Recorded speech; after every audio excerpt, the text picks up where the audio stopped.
Hello and welcome back to the Real Arsenal Deal. This is Rav here, as always, your host. How is everyone today? I hope wherever you are in the world, you are well.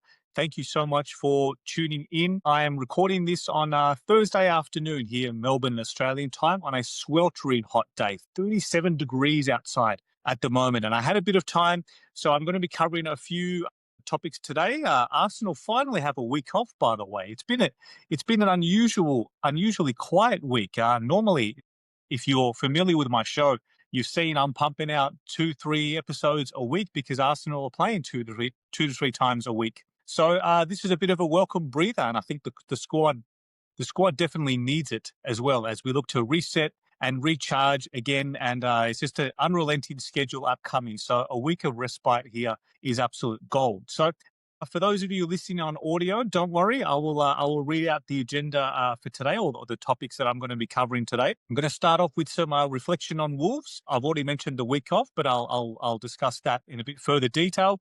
The Ben White injury, EFL Cup draw, and Everton preview, and I'll have a crack at a lineup prediction, which I'm absolutely certain I'm going to get wrong. So firstly, just a quick thank you to all of my recent new followers on audio and YouTube. I greatly appreciate you being here. It's been great. It's been a fun ride doing this. I'm approaching 12 months now of podcasting.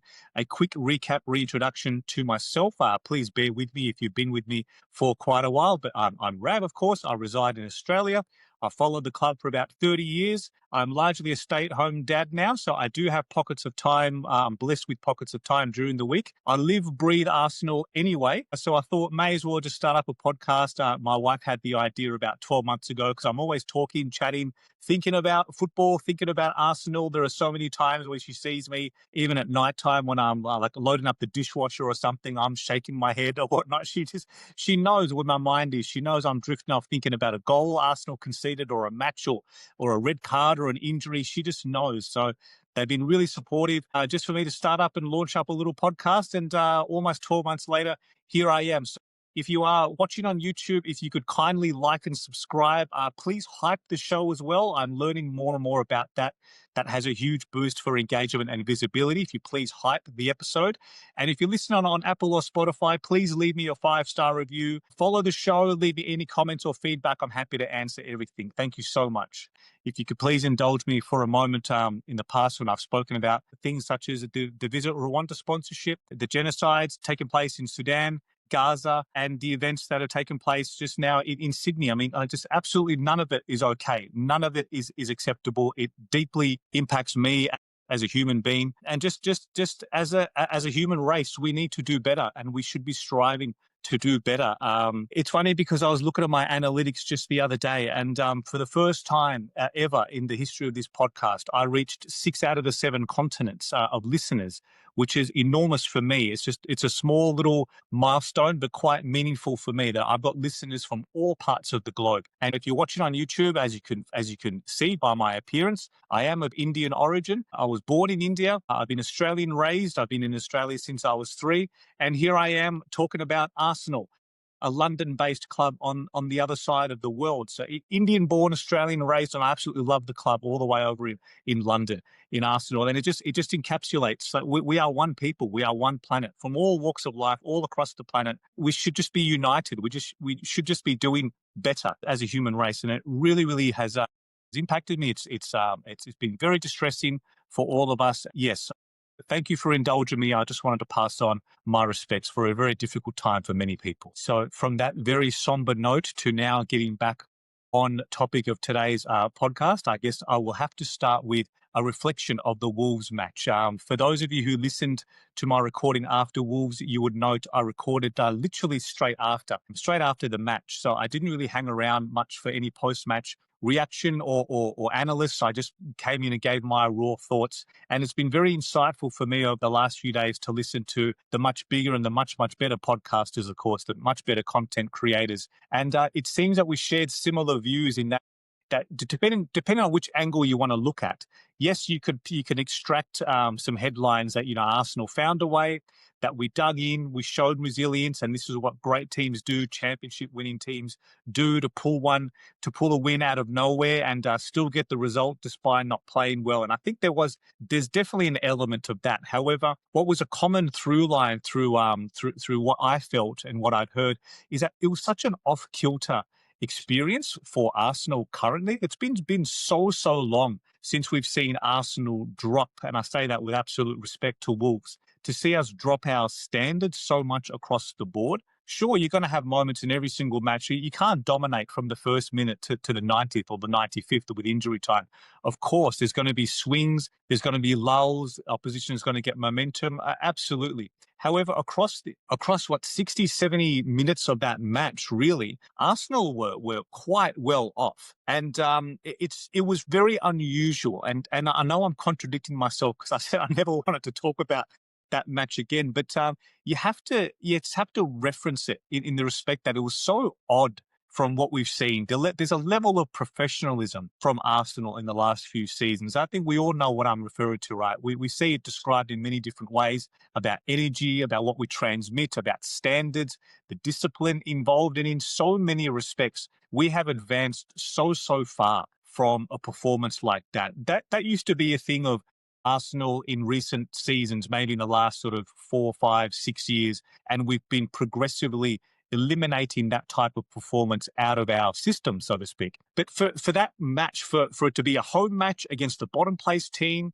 with what was a very strong lineup, but probably the strongest lineup we've been able to field in quite some time, given the volume of injuries, and even on the bench. Look at was the last time we had that array of options to look at on the bench? I can't recall off the top of my head. So all things being equal, it was just a very unusual performance. And what I really liked, going back to the opening, what I said about this, what I really liked is when I came back and checked back in on some of the post-match stuff or some clips I'd seen doing the rounds in the next day or two, what I really loved is just there was a level of acknowledgement from Arsenal that the players knew that was not good enough. They absolutely knew.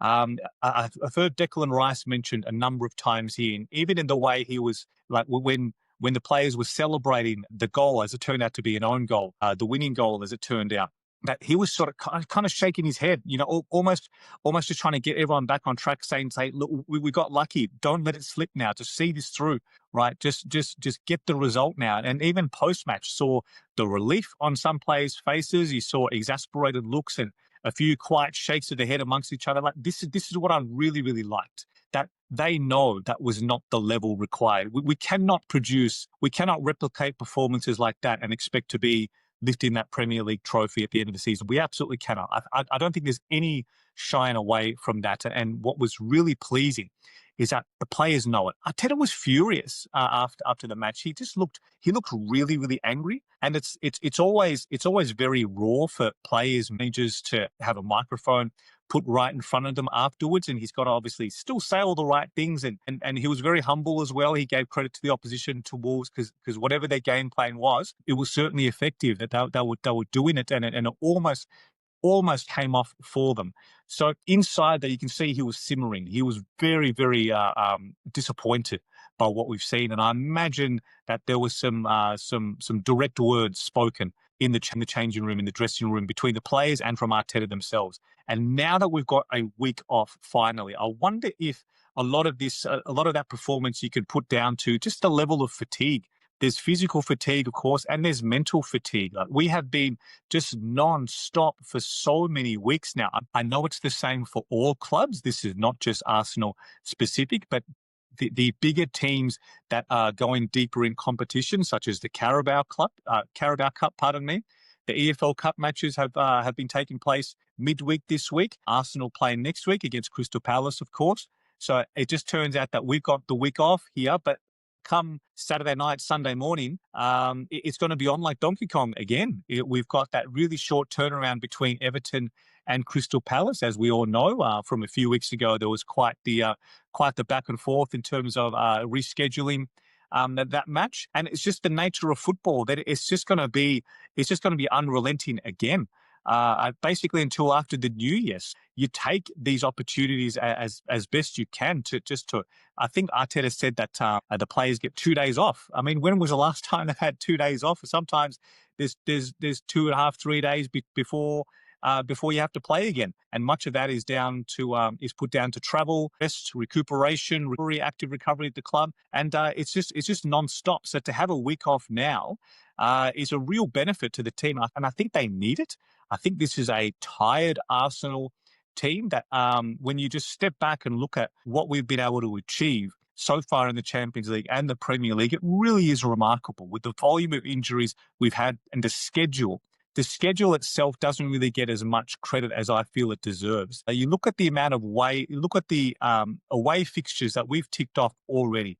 We've been to Old Trafford, been to Anfield, been to St James's Park, been to Stamford Bridge, Villa away. It was a very tough way to lose right at the end, wasn't it? And as much as it stings, at least we can know within ourselves, within the club, that we are coming out of that really tough schedule in terms of the number of away matches we've ticked off.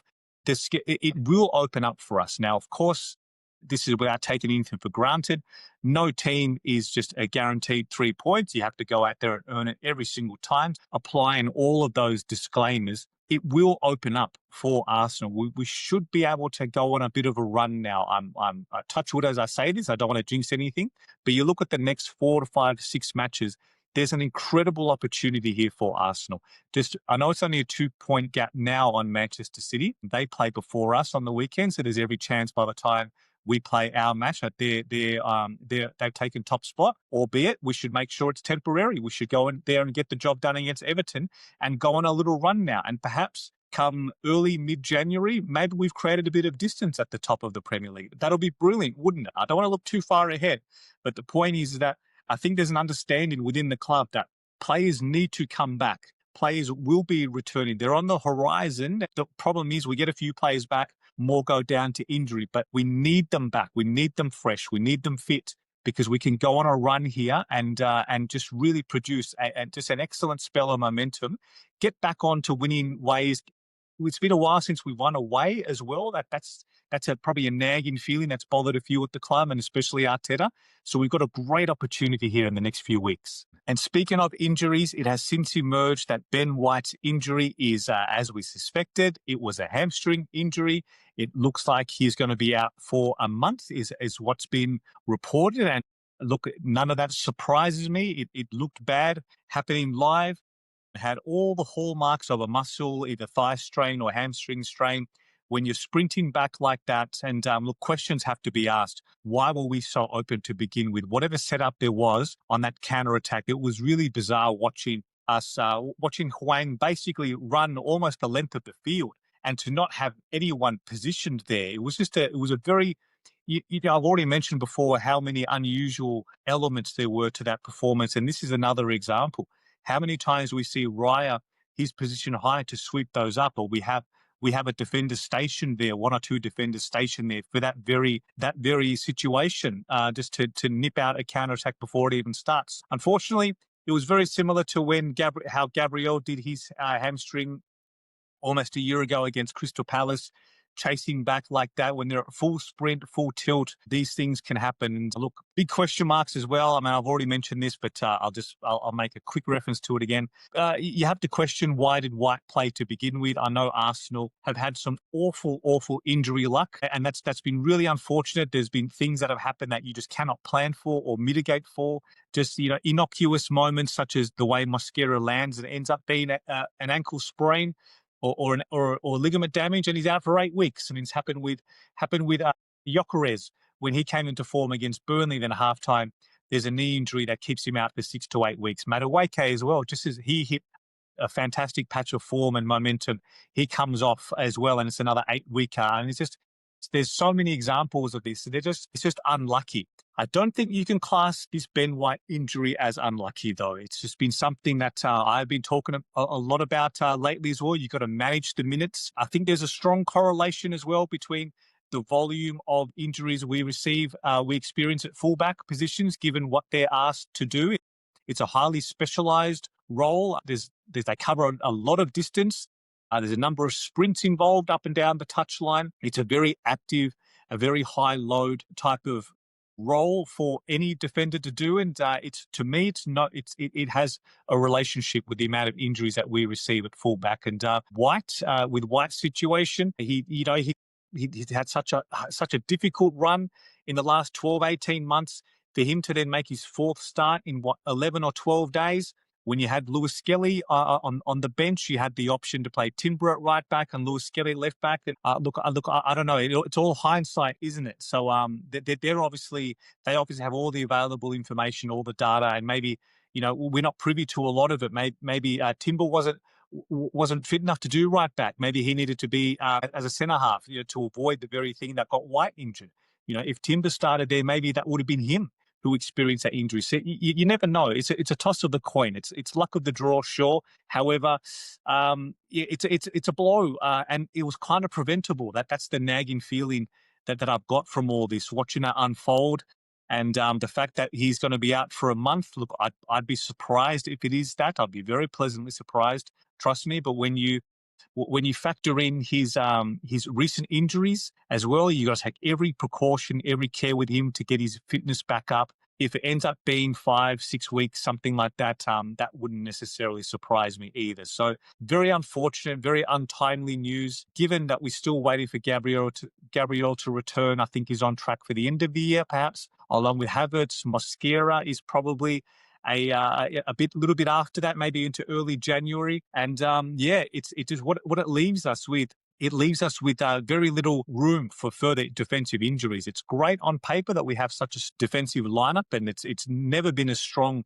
as it is at the moment. We've got 8 genuine options across all 4 positions. It's a fantastic squad on paper, but the cascade effect, I think we all know what I'm referring to, the cluster effect of injuries, then it increases the load on someone else, and the downstream effects can come back to bite you severely. And that's probably why White has had such a difficult 2 years. Unfortunately, he was amazing for so long. He was an absolute warrior. I've heard Arteta describe him as. But then when we had the recurring injuries to Tomiyasu and then the Timber ACL, we had no other real option at the time but to continue to play Ben White into the ground. And unfortunately, it comes back to bite you. We are very, very light on for options in the defence. I imagine, might as well talk about the EFL Cup at the moment. Anyway, because this dovetails nicely, I imagine that match next week against Crystal Palace, just as many of them as we can take out of the firing line, we have to do it. That means we see Norgard again in defence as a centre half. I just think you have to do it. Marley Salmon as well, 16-year-old, featured. He came off the bench in the Champions League. An amazing moment for him. From what I understand, very highly rated either as a centre half or a right back. In fact, he did come on for right back to relieve Ben White late on in that match last week. So is he in line for a start? Look, I'm not sure. Are you ready to start a 16-year-old in a match of that stature? If there was ever a time, it's then. But can he take 30, 40 minutes from someone as well? I mean, these are the options we need to look at. Look, for me, I know everyone's mileage varies on what's the word I'm looking for. I'm not trying to come across as too elitist, as scoff at any chance of winning a trophy. And it'll be great to win the EFL Cup, sure.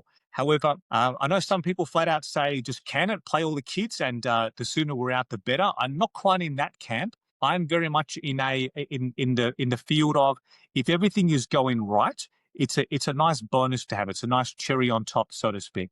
For me, the league and the Champions League is the absolute priority. I'm not sure with the amount of injuries we have that we have the capability to challenge on 4 fronts, especially come January. You've got 2 semi-finals. We've been drawn with, when I say we, the winner of Arsenal Crystal Palace will be drawn with Chelsea in a 2-legged semi-final in January. The sound of that, right? It doesn't fill me with good feelings. That's my initial reaction. You saw the nature of Chelsea's approach, what was effectively their grand final, as it's been proven to be, right? That was so up for that game, and they've really fallen away since. That Caicedo moment of madness has really cost them since. So, right, they've been pegged down a few notches since then. But, do we want 180 minutes of that in January with the amount of injuries we've already suffered?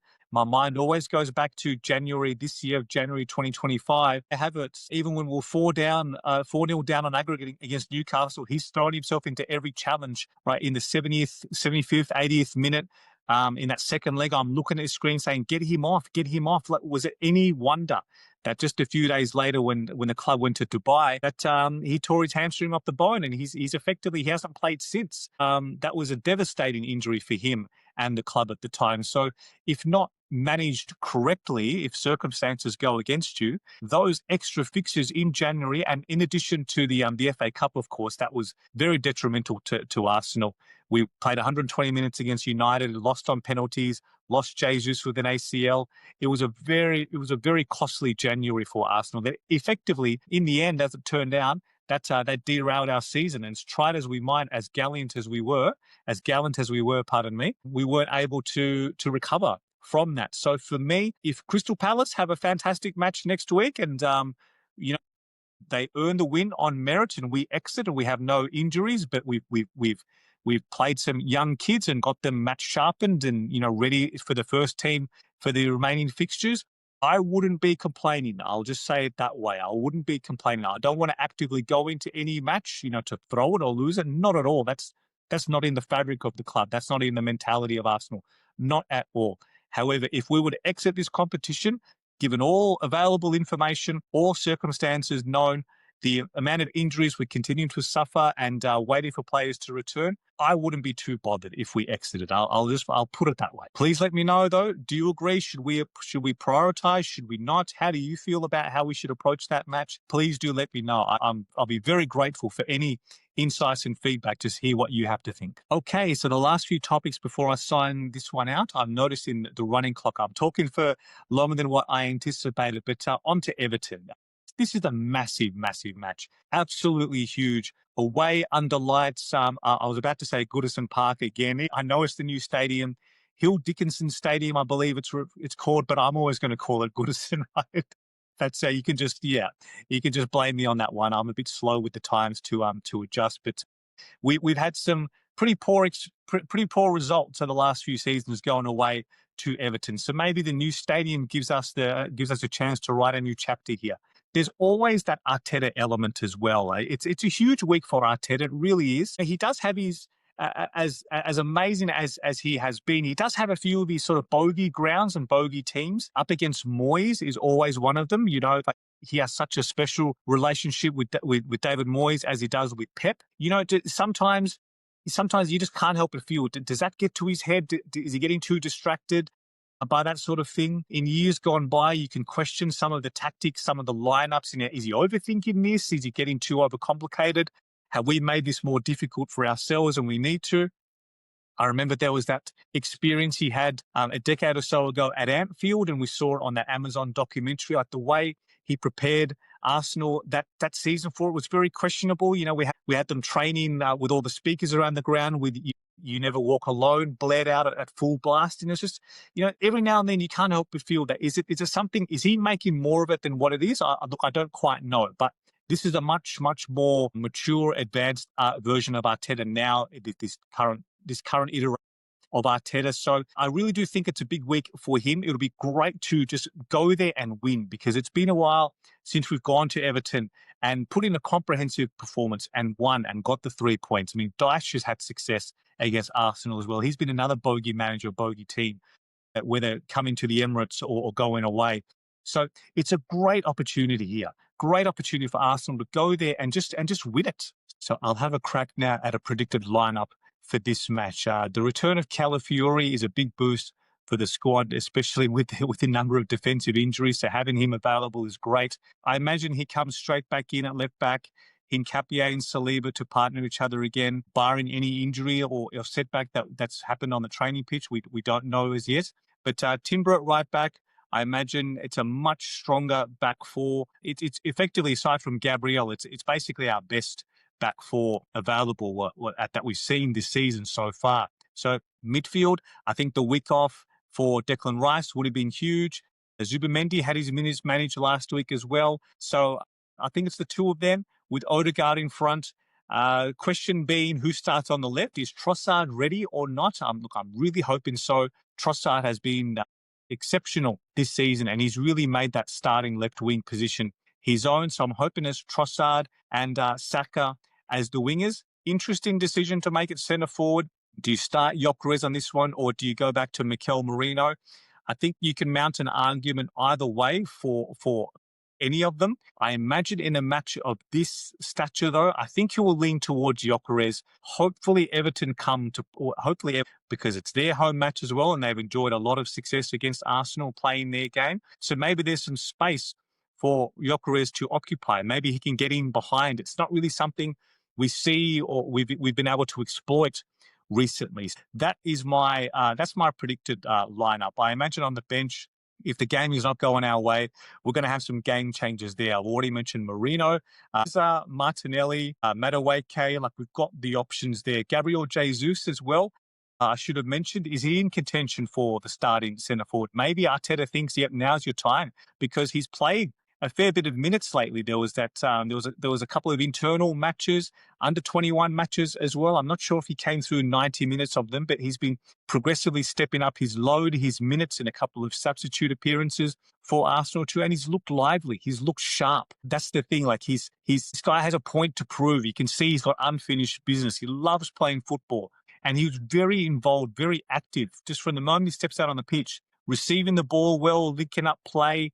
He keeps you guessing as a defensive unit. Is he going to go left? Is he going to go right? Because he's had a wealth of experience playing on either flank. So he's very comfortable in either of those positions. So maybe it's time for Gabriel Jesus too. I don't know. We shall see. I really think overall, though, it will be great for the club to go there and win, get that feel-good factor back, set our season back on track, go there away with 3 points on the road. It changes the whole dynamics. So I will be back online very soon after the final whistle. It's a Sunday morning match here again. I will aim to record an instant reaction soon after the match. So please keep your eyes and ears peeled on that one. And I'll speak to you all then. I'll just sign off by saying, once again, thank you for all your support and feedback. Thank you for watching and continue to persist and putting up with and indulging me in a difficult opening for this podcast. I mean, it just had to be said. So thank you for bearing with me for that. So until then, look after yourselves, stay well, check in with your loved ones. I will talk to you right after the Arsenal-Everton match to hopefully be glowing about a resounding Arsenal victory. Until then, I'll speak to you all soon, and come on, Arsenal.